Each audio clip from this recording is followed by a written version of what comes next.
5 seconds. Mr. Speaker, sir, I beg to move that the third 5-year plan laid on the table of the House be taken into consideration. It was almost exactly a year ago that I moved the motion for consideration of the draft outline of the third plan, and this House was pleased to give its approval to it. Previous to that, it fell to my lot to place before this House the first 5-year plan in December 1952 and the second plan in May 1956.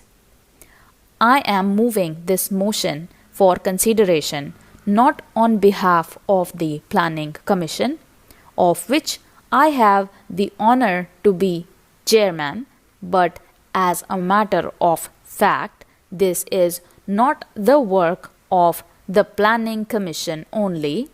It has had naturally the full cooperation and support of the central government and their departments and ministries, of the state governments, the chief ministers and their governmental apparatus, and a large number of other organizations and specialist individuals who are included in various panels and organizations, even going down in many cases to panchayats and the like, so that this is very much a joint effort, and I should like it to be considered as that joint effort and not the work of a few eminent persons who have given a good deal of thought and labor to its preparation. Many honorable members of this House have been associated with the consideration this or parts of it in various stages. I put it forward, therefore, as this joint effort, not as a party program, but I hope representing, if not everybody, a very large number of individuals and groups in this House and outside. Indeed, ever since this has been published in the press, the reactions thus far have been very largely in its favor. It has been approved of. Naturally and rightly, there have been criticisms. We welcome these criticisms, but the broad approach of it has been welcomed. Now, it is true that the party out of which the present government has come is intimately interested in this plan, and they have given it their support because it represents certain principles for which they have stood not only today, not for the last 10 or 12 years, but at least for 32 years, ever since 1929, and at that time some honorable members who sit opposite today were themselves associated with the great organization which I have the honor to represent. Even in 1929, the Congress has had two objectives in view: democracy and socialism.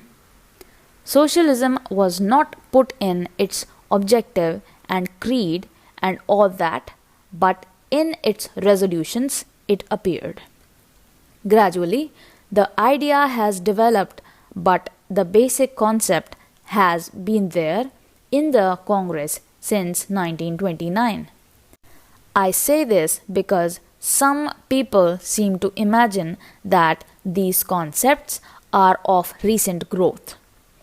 Of course, long before 1929 and long before the Congress more or less officially adopted them, there were large number of people in the Congress and outside who believed in them and spoke about them.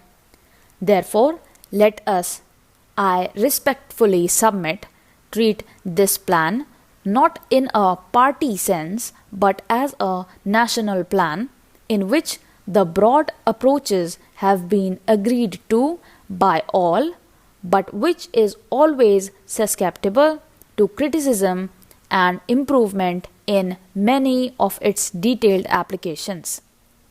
It is a matter of pride to me that the organization with which many of us have been associated, and I have been associated too, very nearly half a century now, and through all these years has laid stress on this broader social outlook which this plan represents.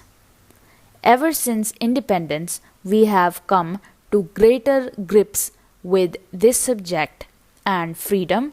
We started on this exciting pilgrimage through 5-year plans and the like, and gradually this concept of planning has seeped down into our people all over the country.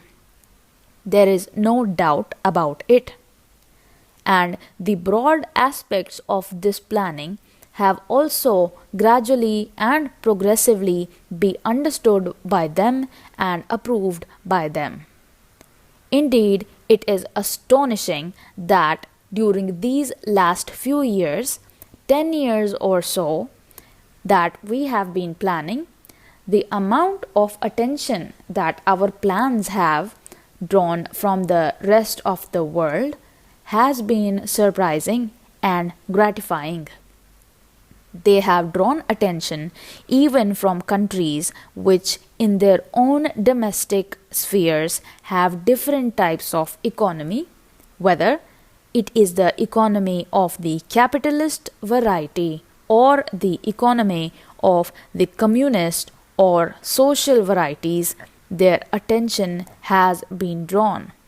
I do not say that they agree with all that we have said or intend to do, but they have recognized this as a matter of greatest importance, that is, tremendous effort is being made by the Indian people to pull themselves up almost to the grassroots, as it were.